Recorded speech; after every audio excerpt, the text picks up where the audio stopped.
Hey everybody, welcome back to Gooseberry Homestead. Reba here. Now, first of all, I want to start off by wishing everybody a happy Resurrection Sunday. And I kind of want to just chat with you guys today and just kind of give you a little bit of insight of where I've come from in my life. Now, all of us YouTubers that are putting our lives out there and sharing what we love with everybody, we all have stories. We all come from someplace. And we all have our own journey. Homesteading is going to look different for all of us. Some of us have already lived that off-grid, homesteading lifestyle and have already decided years before this homesteading movement that is taking place right now, how they wanted to live their homesteading adventure. Now, I never used to think of it as being called something like homestead.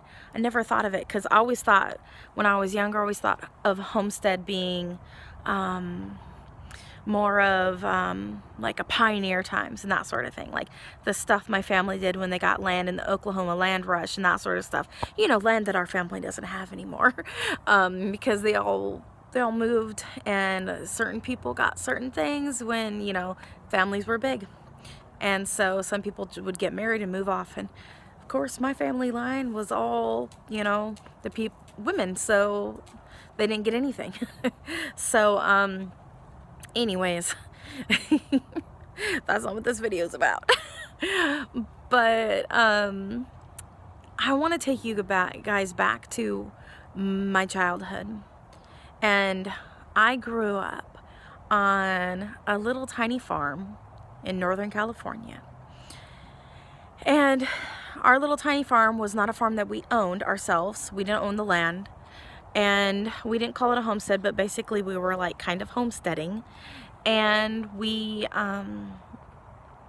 just kind of like, I lived off the land when I was little because my mom would lock the door and say, stay outside, play until the sun goes down. And so it wasn't necessarily a bad childhood. I grew up, I guess, primarily in the 80s, like my younger years. I remember from being little, I remember growing up in the 80s, and then high school in the 90s, and college in the late 90s, and that sort of thing. So that kind of gives you a little bit of an idea of how old I am. Not terribly old, but not terribly young. And our little tiny farm was really great. I loved it so much. And I'm just kind of looking at the yard while I'm talking to you guys. And so on our farm that we lived on, we had horses, cows, pigs, chickens, geese. Every now and then we'd have ducks. Rabbits. My mom had some Angora rabbits, which I'm itching to get some because I've learned how to use a kick spindle, and one day I might move up to like a foot pedal one. I have a little one I picked up in Germany, but it does lace weight. Might actually work pretty well with the Angora. And so one day, just don't have the money for an Angora rabbit right now, and I don't know if the landlords want us to have farm animals on their property. So, I grew up with all kinds of animals, dogs, cats. We had sheep too. And, a lot of my brothers and sisters did 4-H and all that, but I never got to. I was the art major, and I did drawing and anything artsy. That's what I ended up doing. My family didn't plug me into the whole, 4-H stuff, which in retrospect, I look back and I feel like it was a great tragedy because I should have been allowed to do the 4-H too. It would have been a lot of fun, but yeah, alas, my family didn't let me do it. I guess they didn't think I was into it, which they were completely wrong. But yeah, so I grew up on a farm. We didn't do a whole lot of gardening on our property. That that we had at the time.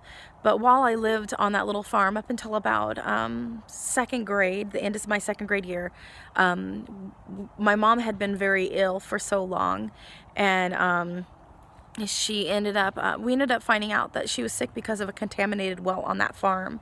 And so we had to move out. There was no ifs, ands, or behinds, you know what I mean? And so we had to move. So we moved. And that summer I went to live in Texas with my sister, with my brother, and I come from a pretty big family, but I'm the baby of like a huge family. And so I went to live with my sister, and she had some little ones. I was like an aunt at like age 6 or something like that, crazy. And so I went and I moved with my sister just for the summer, and I started saying y'all, and you know, I picked up the accent real bad while I was there. So I came back, and every now and then if I get kind of like antsy or somebody starts bugging me, or if I really get in the groove, I'll start talking like I'm from the South. If I get around anybody from the South, I'll start talking like I'm from the South. A lot of my family they immigrated into the United States, just like the majority of everybody that comes to America. And so Pennsylvania region, you know, and down into the southern states a little bit, and that sort of thing. So anyways, so not a whole lot there. But my grandparents, they had that little bit under a half acre of land, and it was like 0.59 acre lot basically, and that land, my grandpa had like a complete food forest on it, and he gardened every year, and he had like every imaginable fruit tree you could possibly almost think of having, at least in my mind. That's how I viewed it. And I keep hitting nails and stuff on this pole here. So my grandfather and my grandmother were a great inspiration. Now, they also had a big part in me wanting to garden today. And I'm seeing our country food prices going up. And while I won't be able to provide everything for my family, I'm learning right now. And I know that a lot of the times when you're just learning how to do stuff, like I probably won't be able to grow enough grain to make my own flour, or grow sugar cane to make my own sugar, you know, little things like that. And that's kind of a lot of the same things that the people, when they came to the United States and were homesteading, those were the kind of things that they would go to their like local grocery store or little general stores that they had. That's what they would go to buy. And but then they would grow the majority of the other stuff. And we've gotten away from a lot of that. And so my grandparents, they grew up in the Great Depression, and they grew up without having anything, and not having the food and that sort of thing. Oops, I'm gonna mess up my shirt, so I better move. Stop leaning on that. So they were a great inspiration for me, my grandparents. And I went through a lot of pain growing up. I was abused by my stepfather, and there was a lot of hurt in my life. I've had a lot of hurt in my life, and I've had a lot of pain, and from sin, and where this could have been something that pushed somebody away from God, it actually has drawn me even closer to God. And that the love that I have for people, all people, I don't care who you are, I love you. And that's what we're called to love. So I've been through a lot, and so all of these things that I'm mentioning is the reason why I garden. You know, from the abuse, from the hurt, and then finding out after I had my first child, having a child with Fragile X syndrome, and then finding out that it was a genetic disorder that was inherited from my mother's side of the family, and then meeting people through ancestry who are basically like second or third cousins of mine who also have children from the same genetic disorder from my grandmother's side of the family, and finding out that we're not the only ones with special needs kids out there. And I mean, granted, there's so many people who have special needs kids, and it can be so frustrating sometimes and so rewarding other times, and we just got to be there for one another. I've never had a support group. I've always had people say, well, you need to go get help from the state, you need to go do this, you need to go do that.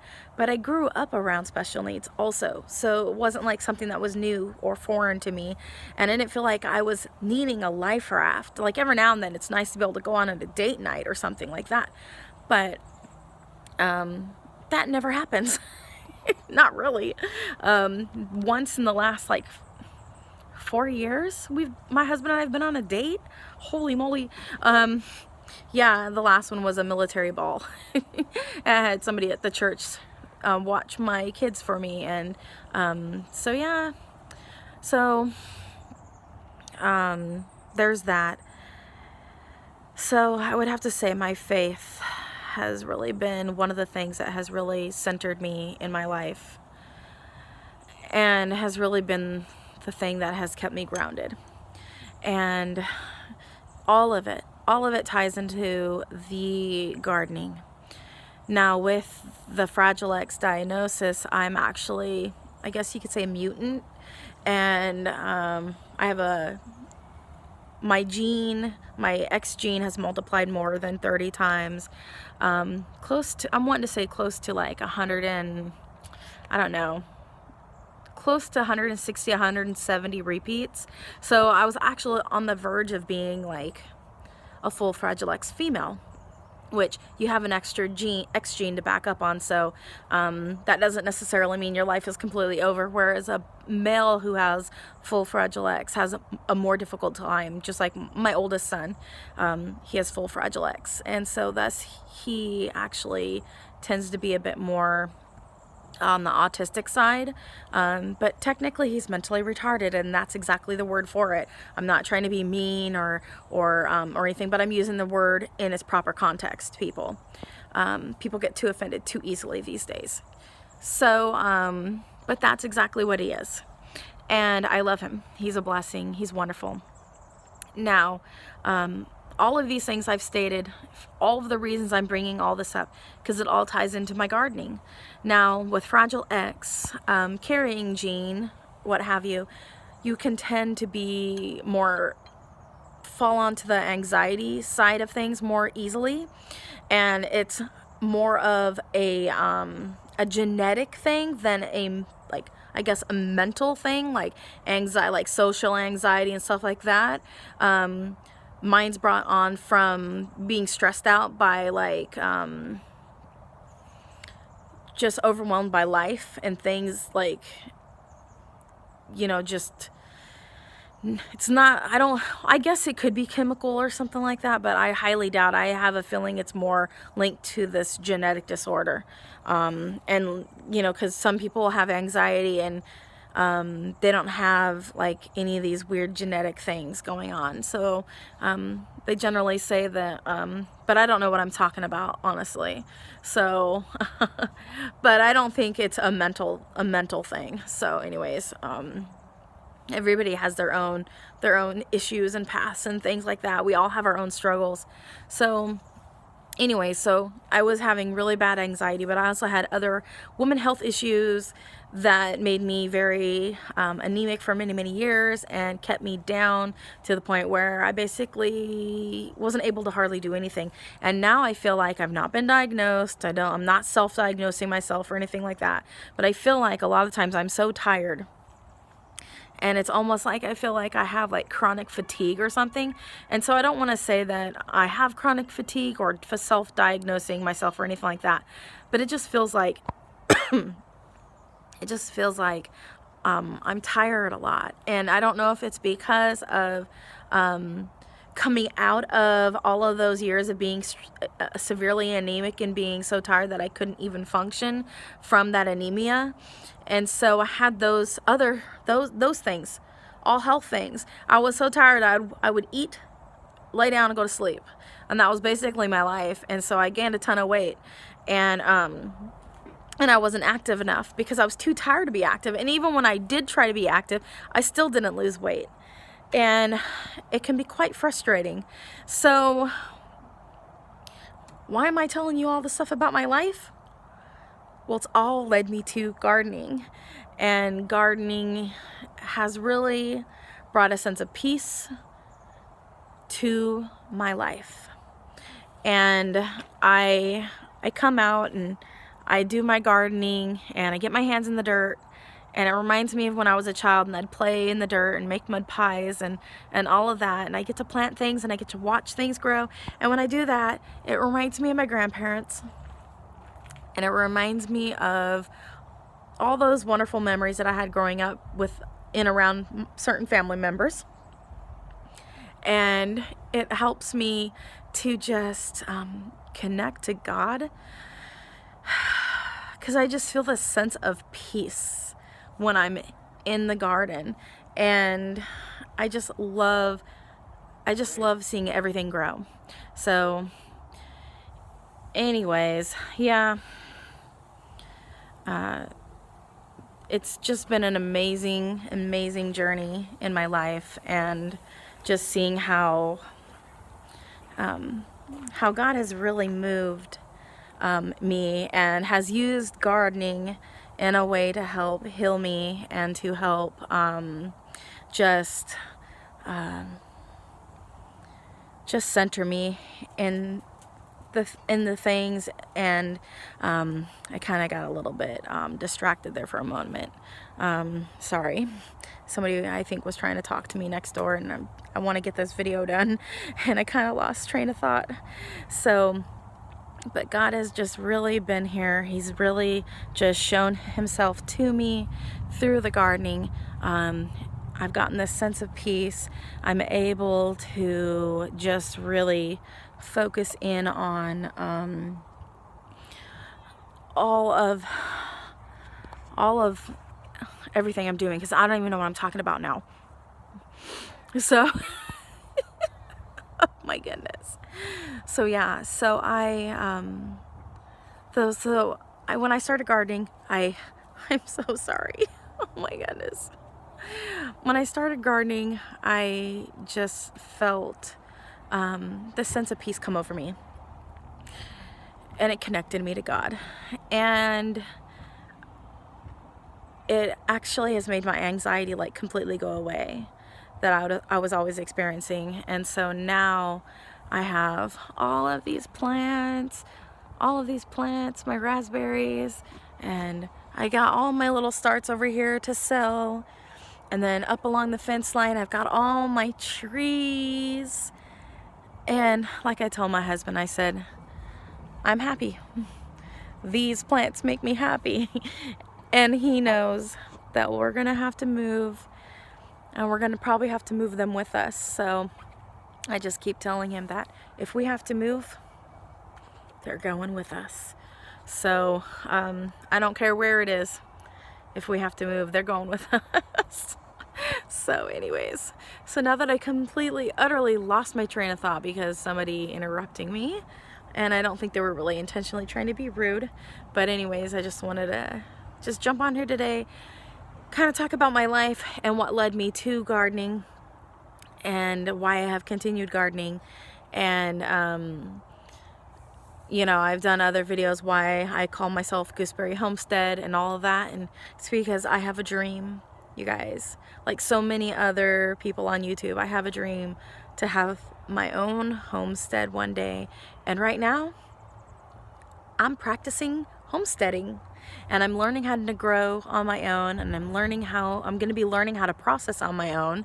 And right now, I'm just going to try to focus on small time gardening stuff, and maybe I'll get stuff and start canning stuff at home. you know, from the farmers markets and that sort of thing. So you guys support your farmers markets. And get out there and start getting your hands in the dirt. Even if you live in an apartment, you guys, just get to it. So anyways, thanks for coming along. Comment, like, and subscribe. Click that bell button. And again, I apologize. I got totally sidetracked there for a moment and I didn't even know what I was saying anymore. So anyways, have a wonderful day and God bless. Bye.